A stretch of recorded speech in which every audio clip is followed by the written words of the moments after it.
I hope you had a good night last night. Before we get started, I wanted everybody to give a round of applause to all the awesome people here who put on DevOps Days Chicago.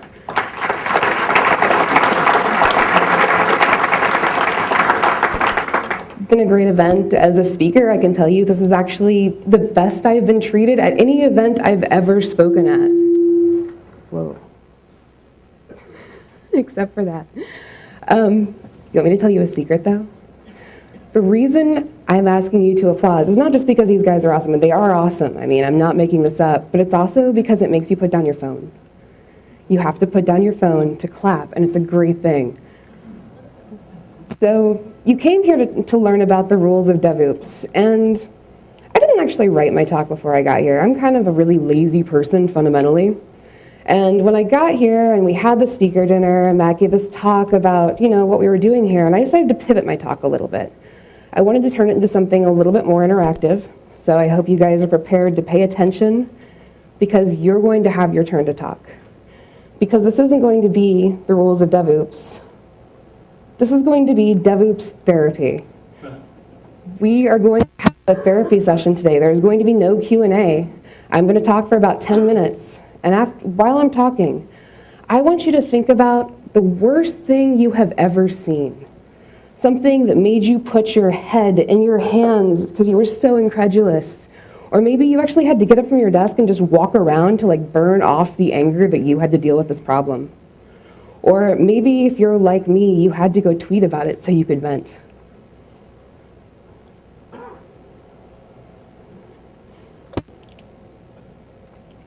And the reason for doing it this way is, I've been doing DevOps for a long time, before it was actually even a word. But my experiences are not your experiences. Every single one of you is a special snowflake.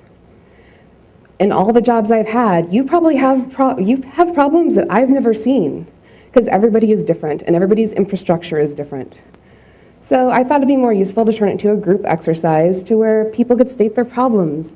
And maybe somebody else here would have a good answer. Or if you just want to bitch, that's cool. Complain. I love complaining. It is one of my favorite things to do, as any of my coworkers can tell you. But we are going to try to keep it constructive. I know that some of you may be here with your managers. Is anybody here with their managers? Show their hands. Yeah, it's going to be hard for you. And I want to make sure we sanitize this. This doesn't mean you can't curse. I have very creative uses for the English language, and I have to suppress them when I have a microphone on, and it's really hard for me. But you just go ham. Do what you need to do. But when I'm talking about sanitizing, I mean I don't want to hear people's names, and I don't want to hear company names. And we want to actually get something good out of this. So part of it is venting, and part of it is asking people, what can I do to make this better? So first, I'm going to talk about myself a little bit, and I'm going to tell you about my path into DevOps and kind of what's happened with my career and what got me here today. And I'm going to tell you what I think DevOps means, because this seems to be a big argument in this industry, which is weird because we're all at a conference called DevOpsDays. So first, I want you to, as you're thinking of your DevOps, I'm going to skip forward a couple slides just so you can see this, because this is fantastic. I found this on Twitter 2 days ago. And I was like, dude, I have to screenshot this so I can show people this. And he's like, okay. This is an example of DevOps. It is one of many examples of DevOps, the type of DevOps, when I'm talking about DevOps. We are restarting our web clusters to help recover an overloaded Redis instance. Restarting an entire cluster of services because of a single Redis instance sounds like a serious infrastructure problem. So this can be one of the things that, upsets you. So going back to who I am, I'm Randi Harper. I am a FreeBSD source committer, or rather I was. My commit bit's kind of on hiatus. I'll be back to it eventually. Previous to the last 6 days of Twitter, that is probably what you knew me as. Now you might know me as the crazy woman on Twitter. It's okay. I'm not here to talk about Twitter today. I am also a co-host on the podcast Floss Weekly, which is a show on twit.tv. Randall Schwartz is the main host of it. And every week we interview a new open source project. It's really cool because when I interview people, I actually get to learn about things that I never would have known, projects I never would have heard of otherwise. And right now I work for Kixeye, which is a gaming company in San Francisco. And it is one of my favorite jobs that I have ever had. I am a senior DevOps engineer there. And I'm not just saying this because my VP is here in the audience, wherever she might be standing, unless there she is, back there. So, during my career, I've had a lot of titles. I've done a lot of things. I have been a systems administrator, a developer. I did QA for a while. I did tech support. Now I'm a senior DevOps engineer. I even went and did technical evangelism, which is basically where they pay me to speak, and I love that. This is one of my favorite things, because you guys are all sitting there, and I'm right here, and everybody's paying attention to me, and that is awesome. But before I did the whole technical evangelism thing, I was an engineer for about 10 years. I had been a developer or a system administrator all of that time, and I was in the Bay Area. And then I decided to GTFO. I decided to leave the Bay Area because it felt like I was in this bubble, and I wasn't seeing what was happening in the rest of the world. I honestly feel if California did break off and become its own island, we probably wouldn't notice until we looked at our ping times. So I left, I went to Seattle, I decided to try out support, just to get, a better understanding of the industry. And that was fun, and I did that for Isilon. It was cool because it was FreeBSD products, and like, hello, I am a FreeBSD committer, so that was awesome. But then I went to go work for Amazon Web Services as a technical evangelist. And this was right after I chopped off all my hair and made it really bright colors and discovered that I am in fact an extrovert, which I did not know before. Like, I was the person who would hide in the corner at parties. So all of that happened, and just a second. I love the public speaking. And it was an interesting experience, and I really appreciate that I had it, but I missed engineering. I missed writing code, and I missed the art of infrastructure. Because I got to talk to other people about how to make their infrastructure, but I didn't get to make my own. And it made me sad. So I decided to move back to California and start my job search. So this was about a 5-year gap since I'd been in engineering. And when I came back, I was like, okay, I don't know what I want to be because I'm not seeing many system administrator positions out there. Like, it wasn't on the job boards. So I'm just going to go on Monster, and I'm going to post that I am looking for a job that is interesting and challenging. And I just assumed they would look at my resume and see I'm a technical person. But the only calls I got were from Affleck asking me if I wanted to sell insurance. So I feel like something was lost in translation there. And then I started thinking, okay, this isn't working. I need to actually be an active part of this job search. So I went on the job boards, I started looking, I was like, DevOps. What the hell is DevOps? That sounds like me. That is what I do. I'm a developer and I'm ops, and you can put those together and you get DevOps, and it wasn't quite the truth of what it is, but it was close enough. I was the sysadmin who would break out GDB without even thinking of it. I learned to C in a fit of rage with a bottle of scotch, so I could install FreeBSD off of a USB drive. I became the sysinstall maintainer because of that. Don't go there. It was not pretty code. It hadn't been maintained in 15 years, and this was my first experience with C. But like, this is the type of sysadmin that I was. And so DevOps kind of seemed like this natural progression because I always wanted to do more development, but I didn't want to be a developer because then I would hate writing code. So I didn't realize at the time that DevOps was this huge political conversation. And that's strange to me. People are like, it's not a title, it's a culture. It's not a culture, it's a tool set. It's not a tool set, it's a title. And let me tell you people, this is why we can't have nice things. I think we can all agree that DevOps is a good thing and that we like it. But I think we all have a different idea about what DevOps is and why it's good.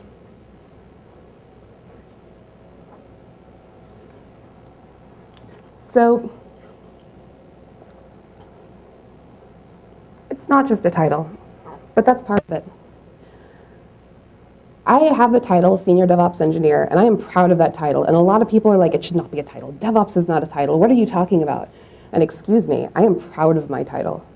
I will represent that all day long, because that is what I do. But I cannot institute DevOps at an organization all by myself. It is a culture as well. A company can't go out and hire somebody and say, okay, we're going to put DevOps engineer on your business card, and we've got a DevOps engineer now. We're doing the DevOps. Like, that doesn't work. You can't just do DevOps by hiring a person. It's a culture change, and that person helps drive the culture change. And it can be an uphill battle. You're having to change the process. You're having to drive the communication between teams. So people talk about silos a lot, and I hear that metaphor and I like it, but I'm going to try a different one. And that's DevOps is a bridge. We're a bridge of communication between teams. It's not just about DevOps talking to devs, it's about devs talking to QA. It's about teams working together. And a really driving part of this is respect. You have to have respect for other teams. They have to have respect for you. You need to promote the knowledge between teams. So a good example of this is at my job. Developers do not know how to restart services. And I'll discuss this a little bit more when I get to my angry DevOps. But I have to teach them. I want to teach them some parts of what it is to just run a Unix box, to be able to know their infrastructure. They don't just need to know their single piece of code, and they don't get to develop that all by themselves in a room. I have to be a part of that conversation. So where I work at Kixeye, we're still learning how to do this. When I came on, I was the first DevOps engineer on my team. And I got there, and so the way, it's an open office space. It's tables kind of like this, but with computers. And development is on this side. And then I sit in a row right here with all the managers, which let me tell you how much they love my cursing. And then we have QA sitting right here. But they make me look good because they're really loud, and I tend to be really quiet, so I get away with quietly cursing while they're over there screaming. Because QA, crazy loud, very excitable young men. And for a while, I had problems getting things done because I'm not used to that. I'm not used to the open workspaces because it can be kind of distracting, and I'm not used to the noise, so I put on my headphones, and I'd work to get things done. But I realized I wasn't a part of the communication. I wasn't a part of the conversation. I was losing out on a lot of things that were happening on the floor. I'd be very task-oriented, and you can't really be that in a small organization like that. You have to be a part of every conversation. So I took off my headphones, and slowly I learned to get work done while actually listening to QA. And I saw some of the problems QA was having. We had one developer, one senior developer out of I think 4 or 5, that would walk across the floor to QA and tell them what he needed, or tell them about the problems. And that was a serious issue because nobody wants to stay late. And QA, because they didn't necessarily know what they needed to test for, they were there late some nights. And I'm not going to walk out the door when this whole team of people there, because I'm going to feel like a dick, and I don't want to be that person. I will stay there late with them in solidarity, and I don't want to stay late. I want to go home and play World of Warcraft. Who wants to stay at work late? So we're trying to change that communication, and I went to the developers, and this is still kind of an active conversation because I'm having to change their process. And when a team gets their first DevOps person and they're starting to adopt the DevOps culture, they may not realize how their process is broken. So you have to approach it with respect, and you have to approach it from a very learning angle, teaching them. You have to promote that knowledge between the teams.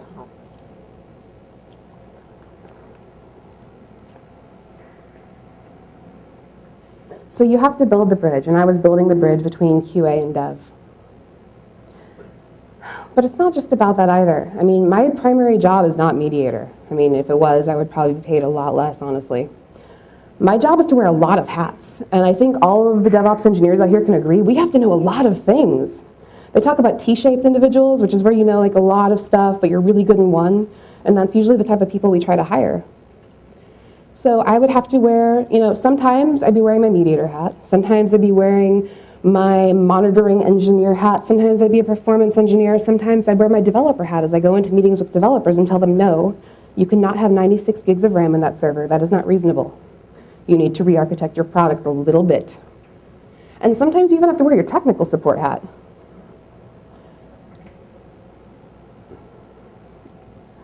Sorry, I'm just like really dehydrated right now because of the drinking last night, so recovering slowly.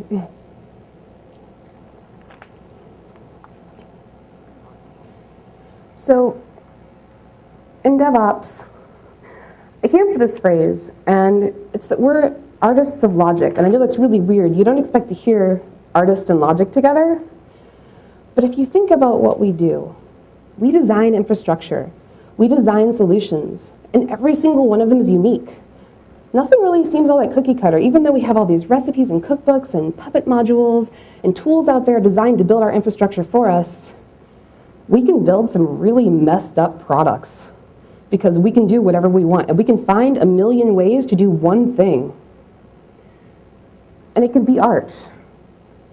You can do something that is so elegant and you're so proud of it. But then you can not make documentation for it. You can not train other people. And then somebody's going to come in at some point after you've left the organization, and they're going to see this work of art that you made, and they're going to put their head in their hands, and you're going to be their DevOps. So you have to be careful about how you use tools. You have to be careful about documentation and training other people in what it is that you're doing, because you don't want to be that person that they're complaining about.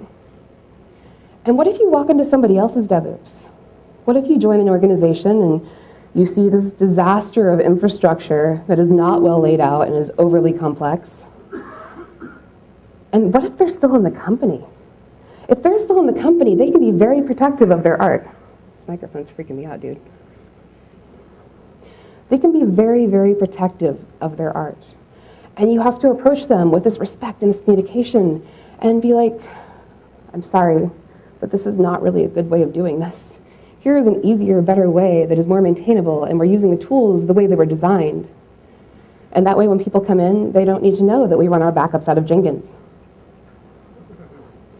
Yeah, I'll get to that one later too. So it's a balancing act of the respect and of knowing how to have the backbone and the understanding of politics to get things done, because you have to stand up for what you believe in. And I think it's probably true that all of us here are very passionate about what we do. We care about the infrastructure. That is why we are DevOps. That is why we decided to learn all of these things.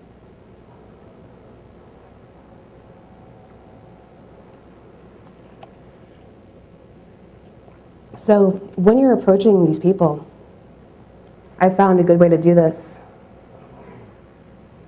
is to bring your solution, have it ready, have it done. If you can do that in your spare time, it's a good way to promote change. But then you also have to be concerned about wearing your trainer hat, because you are going to train people on how to use that solution. And a lot of people see that and all the work that's going to happen there, and they decide to not even try, which means we build on the DevOps that is there. And then it gets to be this gargantuan DevOps, and there's all these dependencies, these services that depend on it, and you're never going to get it changed then. So we need to attack these things early. We need to fix the problems quickly. And what I want to see here is when we're doing this therapy, I want you guys to get mad. I want you to be very, very invested in this talk. I want you to be driven. I want you to be motivated. Because after this talk is over, I think there's like a 5-minute break. I want to see you angrily typing on your iPhones an email to your manager or to your team saying, we need to fix this thing right now. And it's really funny watching people angrily type on iPhones too. So I would enjoy this.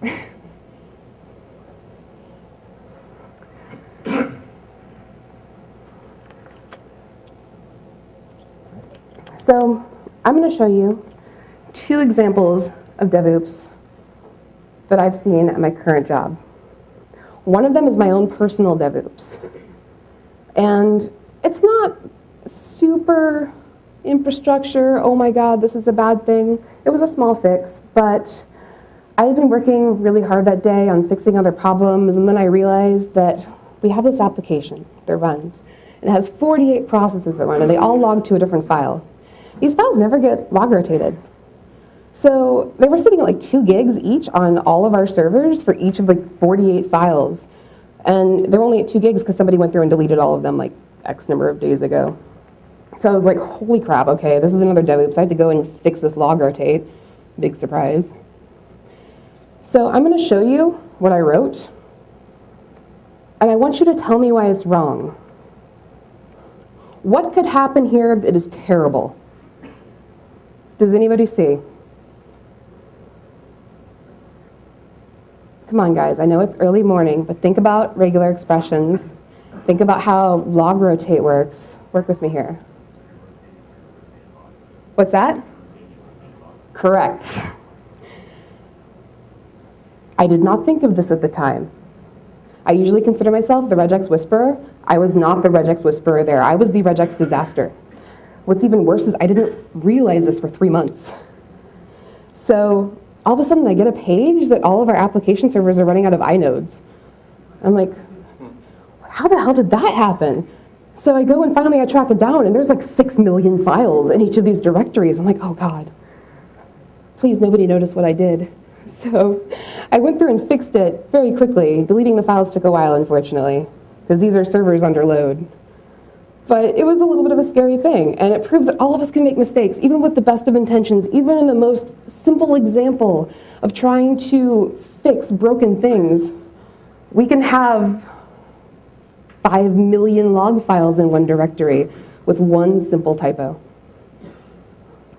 And the next example I have, this is a matter of opinion, but I have very strong opinions, and my opinions are right. We should use appropriate tooling. Just because you can do something doesn't mean you should do something. Jenkins is a very sensitive topic for me. And when people bring up Jenkins, I wince because I see horrible things happening with it. At my job, we use Jenkins as command orchestration. We are using it to restart services, which means developers don't actually know how to restart services. So the other day, I like to live by the seat of my pants. I deploy Puppet changes to production all the time. I'm like, you know what, if it messes up, I'll fix it. It's fine, I'll get this. But I just deployed something, and it broke Puppet on a couple of our weirder servers. So I was like sitting there frantically trying to fix it, because this is production, and I don't want the pager going off. I have a limited amount of time before that happens. And then a developer comes up to me. He's like, Randy, I broke our development environment. It's not working. Our application isn't working. I was like, okay. He's like, I restarted one of the services. I was like, okay, good. Did you restart the other one? He was like, how? So I had him sit there with me. I was like, service, restart. And he's like, oh, okay, that's cool. And he walks away. And he comes back like 5 minutes later. He's like, what was that command again? But I was in the middle of this important thing, and it irritated me. And the reason he didn't know is because of the so many layers of abstraction that we had. They didn't actually know how to do these basic tasks because we had them sitting as Jenkins jobs as part of our deploy. Like a deploy goes out and restarts services, and that can be a good idea, but I still think people should know how to restart services. That is a very basic thing that developers should know. They have root for a reason, and they only have root on non-production. I would not give them root on production, just to clarify. So we use Jenkins to run our backups. And I asked one of our ops people, I was like, why do we do that? Because that's a terrible idea. And it turned into this long conversation, which basically ended when he said, I don't like cron. What? Are you kidding me? You don't like cron? Do you even Unix, bro? And I was relating this to another coworker. He's like, yeah, I don't like cron either. I was like, where am I at? Is this the Bay Area? Do you know technology? Have you been here? Do you even go here? And it's so frustrating to me that people want to use Jenkins to do everything because it is not command orchestration. And that means that you have to write all this custom documentation on how to do things because we're not doing things the normal way. And that's a hard thing to train. You bring in new people and they have to learn that we have like 5 different Jenkins servers that all do different things, one for backups and just all over the place. As you can tell, I'm very, very invested in not having Jenkins do things it's not meant to do. Very passionate about this. I have to calm down. So I've had my DevOps therapy, and now it's you guys' turn. I want to hear about what's the horrible things you have to deal with, and it could be a past job, it could be a current one. And if you're looking for an answer as to how to deal with it, I want to get people to help answer that too. So who is first? And I will pick on people if you don't raise your hand. And when I ask you what makes you mad, you better not say, a presenter at DevOpsDays picking on me this early in the morning. So who's first?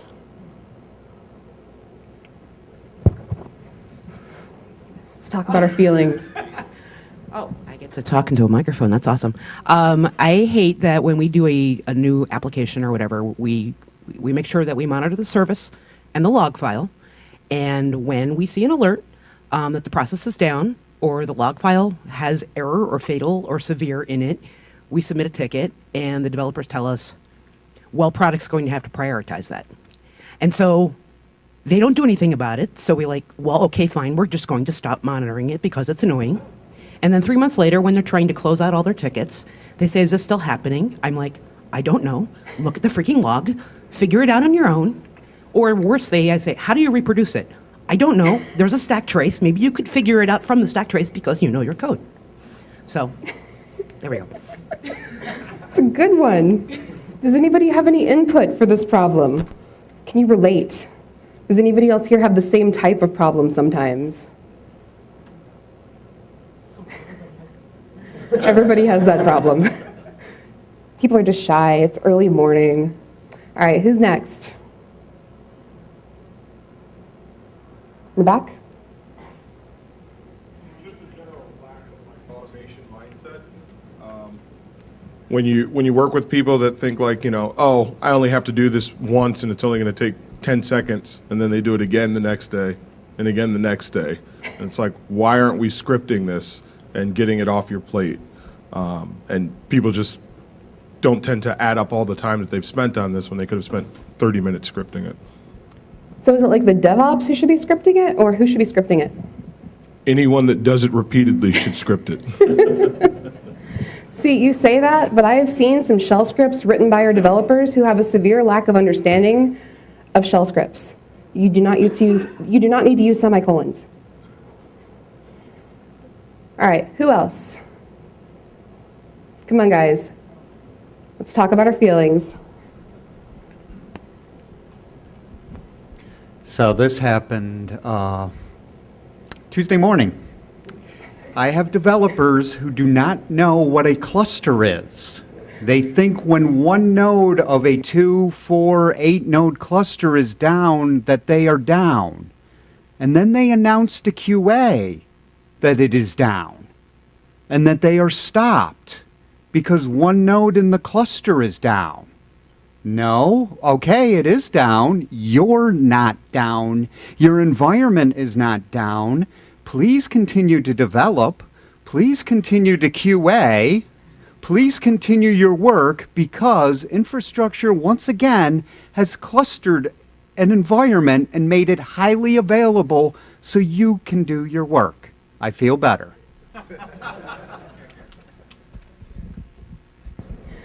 All right, who else? Come on, give me your war stories. I know you guys have seen some shit. Tell me about it. Who's next? This isn't really a war story, but developers who pepper their code with system out print line, just randomly all over the place, and then I'm a developer. I'm a lead developer, and I keep having to tell my people, don't do that. Okay, over here? Okay, yeah. There we go. And then in general, just organization. When I try to organize a project or having folders, a decent amount of structure, and naming things somewhat appropriately, I don't just mean variable names, I mean putting things in places that make sense, not just for development, but for everything. Why doesn't anybody seem to think, I feel like the world has lost the ability to understand folders because now they only know Google search. All right, I'm going to start a war right quick, which has to do with white space. Because this is a good way to get people fired up. When I started at Kicksite, I did my first commit to Puppet. And I'd never used Puppet before, but it's not hard. It's another programming language, whatever. And then it kicked it back at me because it's like you're using tabs instead of 2 space tabs. Who the hell uses 2 space tabs? That is an abomination. Okay, you people. Horrible. Let me tell you a thing. Oh, I'm sorry, not yet. Two-space indent. Two-space indents, yes. Spaces. Yes, spaces, that's what I'm talking about. Not yet, white space. Let me tell you a thing, sir. I learned my white space from FreeBSD's style man page because I used to get called out anytime I did anything even a little bit wrong, and we used tabs. And I've noticed the BSD developers prefer tabs and GPL developers prefer spaces. And I think, and I'm going to start another war, this is because GPL developers are used to enforcing their view on the world. Yeah. I get excited. There gets to be feedback. All right, who else? I saw somebody else raise their hand. Over here. Three spaces is the only rule. On that slide up there, it looks like you used two-space tabs. All right.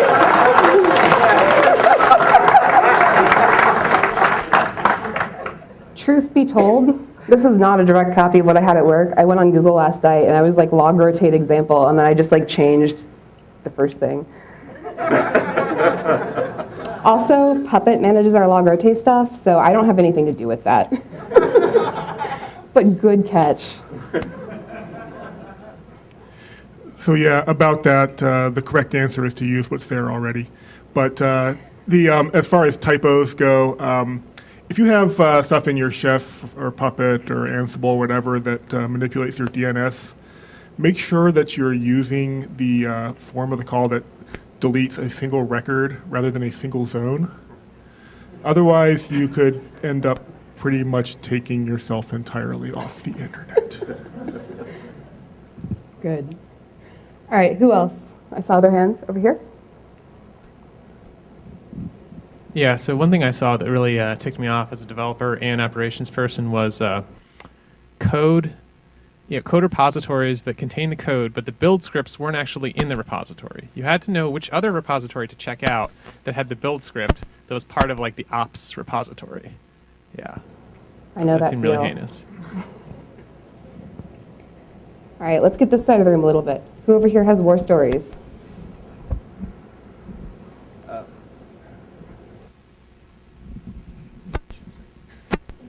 Thank you, Kevin. Yeah, one that really frustrated me recently was I run a big chunk of infrastructure internally, compute-orientated, and we had problems a couple of years ago with one system DOSing our internal DNS servers. And so because I've got probably the most cores under me than anyone in the company, they decided, all right, they're going to set up some caching DNS servers for us. And that was okay, so we're using those, and that's fine. And then all of a sudden, they started like just timing out randomly and having issues. And I kept on poking the guys to look after them. It's like, come on, guys, let me have a look. And eventually, after having to give them TCP dumps, they're like, oh, yeah, we turned on NetFilter on those. And basically, NetFilter ran out and was just throwing out DNS packets on the floor. That's awesome. All right, who else over here? Come on, this side's being quiet. Is this where all the introverts are sitting? Because I saw that talk yesterday, and I want to encourage you to speak your mind. At a previous job, not long after they started feeding Windows names into dynamic DNS, someone named their Windows machine localhost, and everything broke.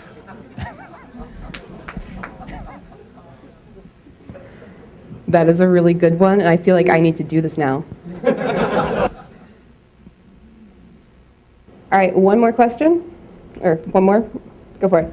Developers who use the system name or something special about the system name to derive configuration about that system. My name ends with -3 because we've always named this type of device with -3, and I know that if I add 2 to it, I can find this related device up until and this is buried deep in the code, all these assumptions, and then somebody changes the name and names something slightly different, and all the code breaks.